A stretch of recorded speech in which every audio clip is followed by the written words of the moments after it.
welcome back to my channel. My name is Brittney Bundles, and today's video is going to be giving tips in regards to financial hardships. Now, working in the financial industry, this is something that I've seen very frequently. We would always say that bad things happen to good people. There are times where people just fall upon bad times.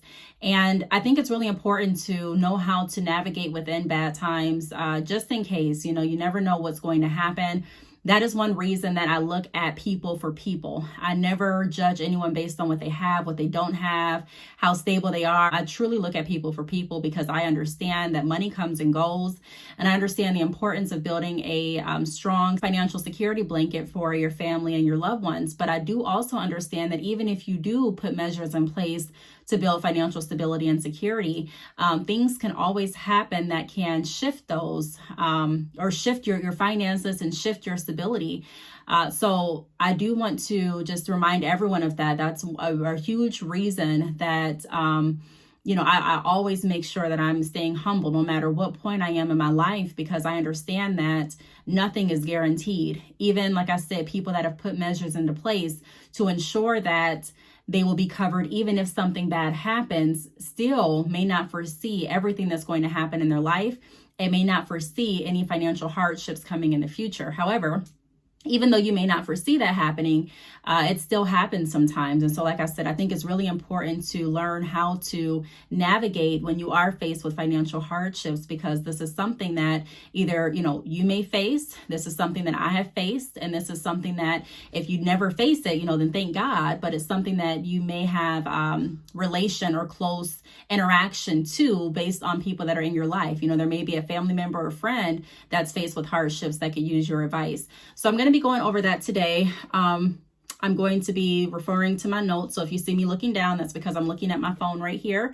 And I may be clicking my phone and reaching up because my light goes off pretty quickly on this phone. I don't really know how to change it. I'm sure it's in the settings someplace, but I'll figure that out later. So if you are interested in this video, be sure to give it a big thumbs up. Please make sure that you are subscribed, and let's get right into the video. The first thing that I want to talk about is determine if it's better to take the late fee for your auto loans or for different loans that you have. So often when I was working at the credit union, there'd be people that would call in and ask for options.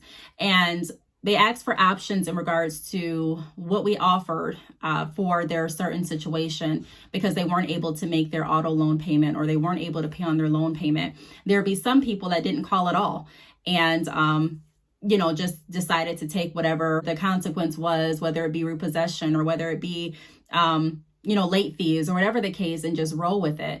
But I can say that a lot of times there are options available, which I'm going to get into in my next point. But you also want to decide if it is better in the certain circumstance to take a late fee versus looking into any other options initially. For example, if you know that you are behind on your auto loan and you're short on cash this month, but you know that next month or in a few days or in a few weeks, you're going to be able to make the payment and you're going to have money again, I personally would recommend taking the late fee. Typically, the late fees are $20, $25, maybe at the high end. Taking the late fee versus looking at anything else that will prolong the loan. Again, we're going to get into some of the options that can prolong the loan. And also some of those options are really beneficial depending on your circumstance. But if you are someone, like I said, that is expecting to get money very soon, I wouldn't look at any of those options. I would probably take the late fee. So for example, let me just kind of paint the picture. Let's say that your auto loan is due on the 15th, and let's say today is the 16th. So you're 1 day late. Typically, and you can check with your financial institution on this, but typically your credit will not be lowered. Like your missed payment won't be reported to the credit bureau if you make your payment within before the next billing date. So for example, say that my due date was on the 15th and I decided to make my payment on the 25th. I would have a late fee, but if I made the payment on the 25th before the 15th of the next month, my credit report wouldn't be updated to reflect that I paid late. That is very common with a lot of financial industries. So I would double check with your financial industry just to see how they report to the credit bureau. And all you have to do is call them up and ask that question. How do you report? Even give them an example. If I pay my bill or if I pay this loan a week later, or if I pay this loan 2 weeks later, will it be reported to the credit bureau that I paid late? Or do you report every 30 days? And if they report every 30 days, then it won't be reflected on your credit report. Like I said, you would take the late fee. Now, of course, no one wants a late fee, but the late fee would be better than extending the loan or looking into other options in a lot of circumstances, especially if you are expecting to receive money in a few weeks to be able to clear up that payment. Now, the next option that I do want to go over is ask about hardship options. So there would be people that would not call in at all, like I mentioned, when they were behind on loans. And there would be people that would call in. It's okay to call in and ask for your options. A lot of people wouldn't call in because they would be embarrassed. A lot of people would not call in because they didn't want to wait on hold. And the reason that I know that is because when people did call in and different departments would ask questions as to why they didn't call in about their payment being late, typically the people that didn't call in wouldn't call in until they received like a notice in the mail from the credit union or a call from the repossession department if the payment was too late and things like that. And then they would call in and people would ask, hey, why didn't you call? And a lot of times people would say those responses, well, I was nervous or I forgot about it. And they would say different reasons as to why they didn't call in, not knowing that a lot of times when you call in, you can tackle the issue before an issue arises. So when you call in and you ask or explain what's going on, your situation, there may be skip a pay options. Some offer 5 skip a pay options through the duration of your loan, meaning that you can skip a payment, interest will still accrue, but you can skip that payment where the payment goes toward the end of your loan or the back end of your loan if you need to. And there's also places that don't offer skip a pay options, but they do offer options where they can put the payment towards the end of your loan if you ask. So ask those questions, do you have any options for me to put this payment toward the end of my loan? Do you have any options for hardships, if I'm going through a hardship, facing a hardship? Now, they may need proof that you're going through a hardship. So they may need proof that you've lost your job or proof that you've received a significant loss in income or proof that even that you're laid off currently, proof that something has happened. They may need proof from you.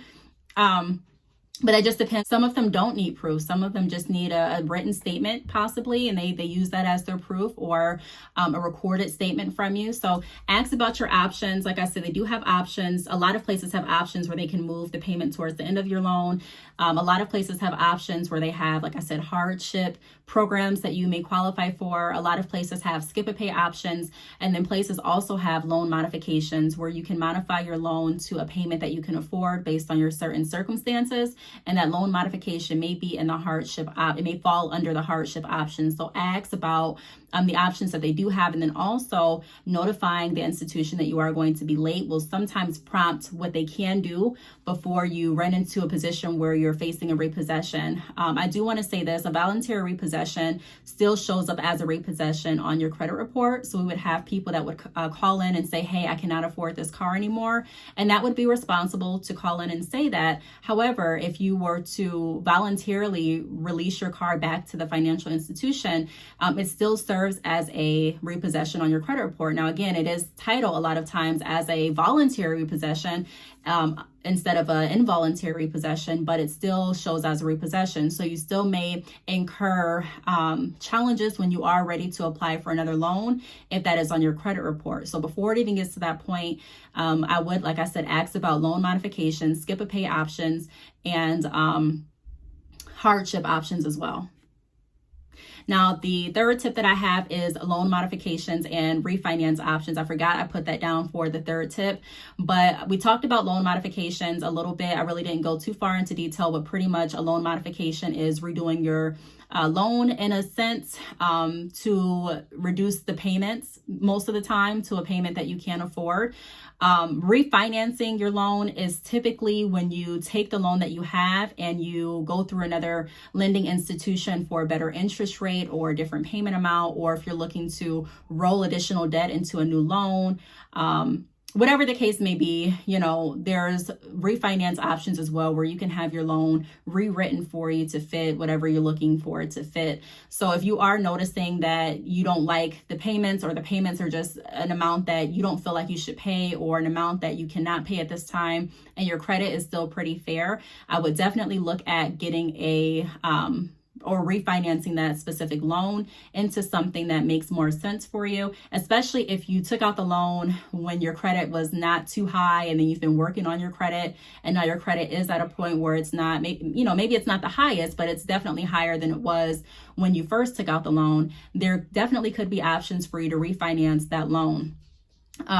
And you may not be able to refinance it through the same institution that you're currently with, but you can definitely look into refinancing the loan through other institutions with the hope that the payments will definitely be something more reasonable. And even if the payments aren't more reasonable, the interest rate would be better for you to get the loan paid off. There would be people that would call into the credit union wanting to refinance their loans. And once we worked up the loan, the payment would be the same. So for example, let's say that they were coming from another institution wanting to refinance their car. And let's say they were paying $250. Well, we would do the loan application and let's say that we got them to $249. At that point, it's essentially the same amount that they're going to be paying every month, but the benefit would be that our interest rate was lower. So at that point, even though it's, essentially you're paying the same amount, $250 versus $249, the interest rate would be lower. And so they would be able to get their loan paid off a lot sooner with the lower interest rate. So looking into options like that too. And then the next tip that I have on my notes or in my notes is skip a pay options, moving the current payment to the end of the loan. We went over that. So yes, different institutions do have skip a pay options, and it's just like what it sounds like, literally skipping that payment so that you will be able to save money that month, or so that you be able to still stay in good graces and current with the loan, without having to pay the full amount. Now, I do want to say this with skip a pay options. Sometimes when you do skip a pay options, you still will have to pay a certain amount. So they may say, okay, well, you have to pay $25 each time you do a skip a pay, and that $25 is paid up front, or that $25 is added to your loan. Or they may say, yes, you can do a skip a pay, but there's an amount that we add to the end of your loan whenever you do a skip a pay. So there's different ways that financial institutions have skip a pay options set up, but I would definitely look into how your specific financial institution runs skip a pay options. If it's literally just skipping that payment, or if it is they skip the payment, interest still accrues, which typically interest is always going to still accrue, or if it's skipping the payment and then you have to pay a minimum amount up front still, or if they're adding a minimum amount to the end of the loan. Like I said, it's not uncommon. Typically, I don't even want to say typically, but sometimes there is definitely a fee that is required for you to participate in any skip a pay options through lending institutions. And then the fifth tip that I have is be specific on how you'd like your loan payment applied towards interest.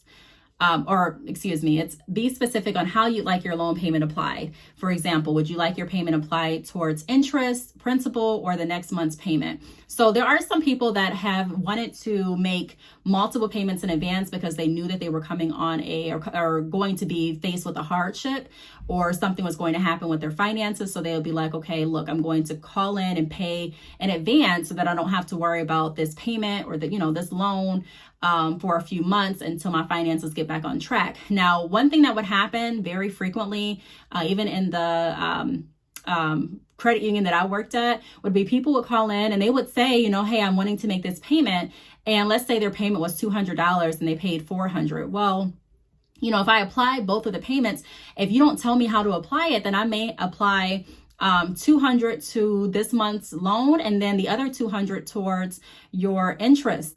There will be some people that will want that payment applied, one payment applied to this month and one payment applied to interest only. There'll be some people that will say, look, I want both of these payments applied to the principal. So be specific if you are going to pay in advance too, because you're coming into, like I said, a financial hardship, on how you want your payments split up. So I'm paying January's loan and I also want to pay February's loan with this payment, for example, or I'm paying $150 towards this month's loan because I was late last month, and then I'm using the remaining to pay towards my interest, or whatever the case may be. But make sure that you are being specific in how you want your payments broken down, because there have been people that have intended for their payments to go into or onto their loan a completely different way than they were actually applied, and then found themselves in a position where they were really upset because they intended for the payment to cover more than just 1 month and it did not.